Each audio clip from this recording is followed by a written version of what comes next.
Hey everybody, thank you for watching my YouTube video and thank you for being patient. I know it's been a while since I posted a video, so I appreciate that. So let's get to it. Love is in the air and Christmas is around the corner, and maybe you're planning on proposing to someone. Maybe you're in a marriage right now, or you want to get married in the future. Well, I'm going to give you 7 ingredients to make a marriage work and help you with your marriage. So the ingredient list is this: a healthy expectation of marriage, a concept of love, a positive attitude and outlook on life, ability to communicate, understanding gender differences, ability to make decisions and settle arguments, and last but not least, a spiritual foundation and goal. So ingredient number 1, a healthy expectation of marriage.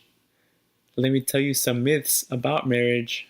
Myth number 1, everything is going to get better when you get married. Statistics tell us that there's a 30% increase in arguments when you're married.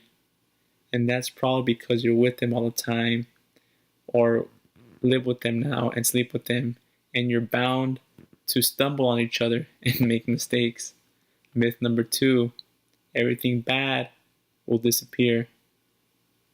If you have a bad feelings, negative feelings, bad past, bad characteristics that you haven't changed, you're going to bring those bad qualities into the marriage.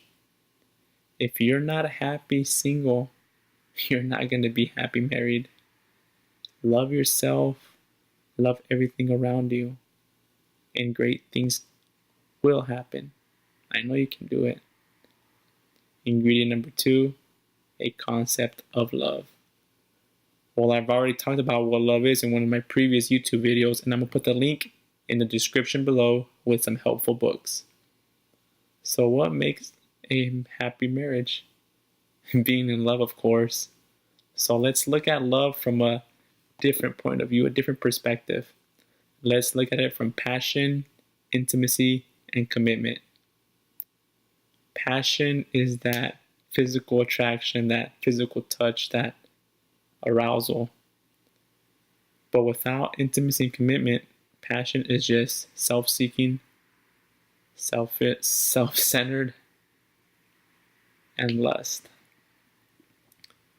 Intimacy is getting to know the person, figuring out the desires of their heart. And if you don't nurture intimacy, it's going to wither with time. And commitment is that security blanket for your spouse, knowing that no matter what happens, we're going to stick it out when the going gets tough. So let's cultivate these 3 qualities. Let's cultivate passion, look good for your spouse. Send him flowers, take him lunch to work, spice things up a little bit. Intimacy. How do you cultivate intimacy? You're gonna have to keep dating your partner for the rest of your life. You're gonna have to take him on dinner dates, movie dates, long walks at the park, long walks at the beach. Maybe you don't have to take him out every single day, but you're gonna have to spend at least 10 minutes out of your day to have a heart-to-heart conversation with your partner. And when you have this heart-to-heart conversation, accept them. Don't reject anything they say. Well, next one, commitment. How do we cultivate commitment?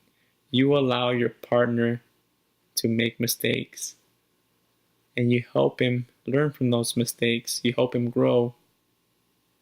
Your partner will realize, wow, it's okay to make mistakes. They're not going to punish me and get away from me and leave me and never talk to me again.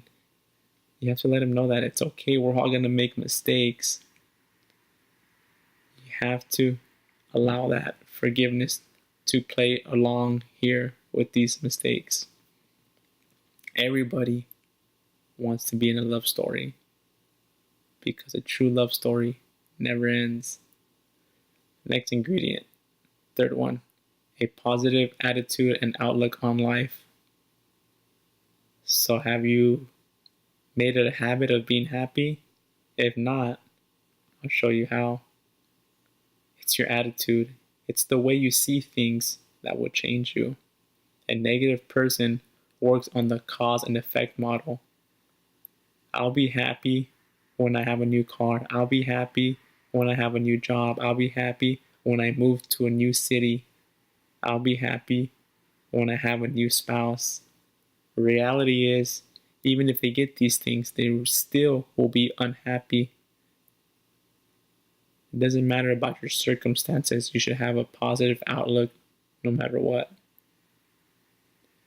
And the secret to happy couples is having the ability to adjust to things beyond their control.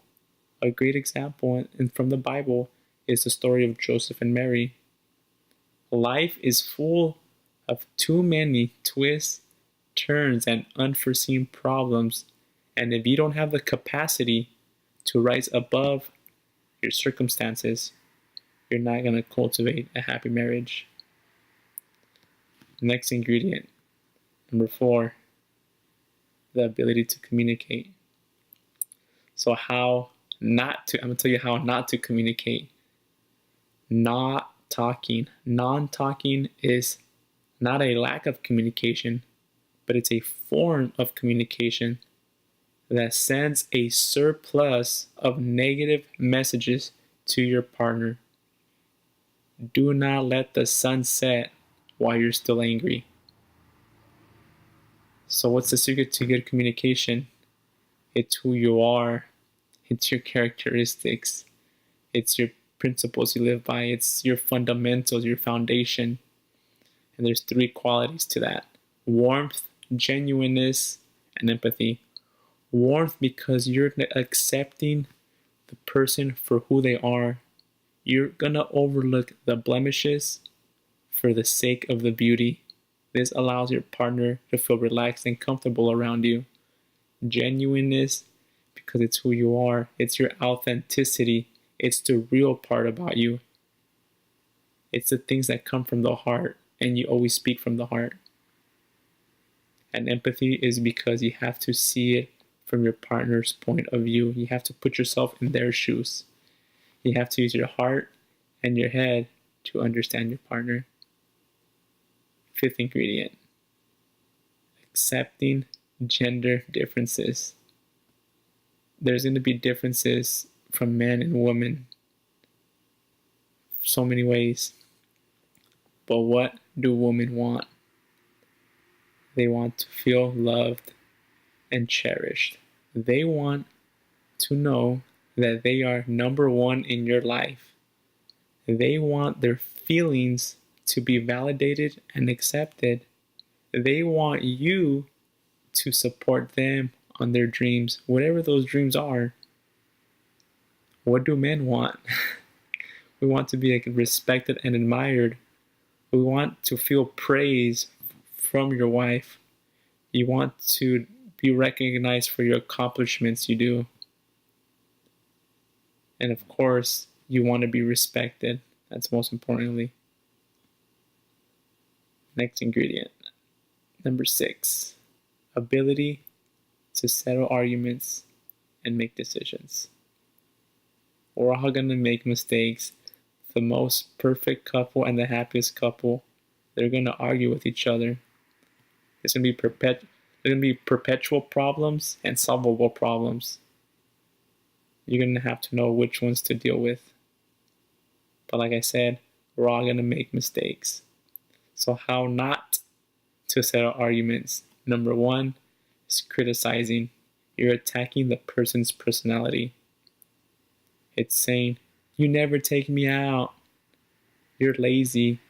That's attacking the person's personality. Instead, you could say, I wish we would go out more.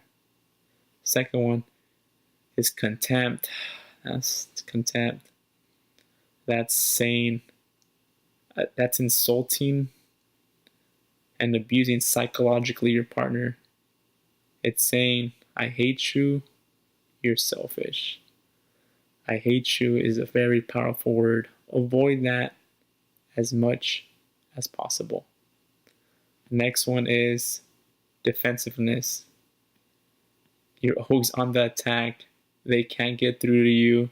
You're never wrong. Your prideful ways get in the way. And the next one is stonewalling. You try to get through to them. They don't listen. They don't understand. You give up. You withdraw. You go no contact. So how do you handle all these things? You learn how to forgive. You learn how to overlook things. Forgiveness is very important. But what you got to remember also is figure out what the cause of the problem is, the root of the problem. Is it really because you work too much? Or do you just want your spouse to tell you, hey baby, I miss you. I wish I was home. Thank you for taking care of things while I'm gone. You know what I'm saying? A house divided amongst itself will not stand. Last ingredient, a common spiritual foundation and goal. So you're married, you're traveled, you've gone out to many restaurants, you've done a lot of cool things, but something's still missing. You're still thirsty, and the world just can't satisfy that thirst. But who can? Jesus Christ. Jesus Christ did many things. He forgave people. And forgiveness is at the center of a relationship, of a marriage. It's the cleansing of the marriages. It cleans the marriage out because we're all going to make mistakes and stumble upon each other. And forgiveness is just going to help everything be nice and clean. What else can you do as a couple? Worship. Go to church together. A couple that goes to church together has more chances of staying married. What else can you do? You go to service. You go to service as a couple. You go beyond the marriage into something bigger. Aren't we here to serve and minister to one another? Third thing is prayer. The happiest couples pray together. So those are just some ideas of what you could do for your spirituality. So if I could sum all of this up in one question, the question is, how do you have an amazing marriage? The answer is, have an amazing character, have amazing self-control, have amazing forgiveness, have amazing understanding, have an amazing smile, and most importantly, have amazing love. But why have amazing love? Because love never gives up, never loses faith, is always hopeful, and endures all things. So let's all be love, because love never fails. Thank you for watching my YouTube video. You have a Merry Christmas and a Happy New Year, and I'll see you all soon. Bye-bye.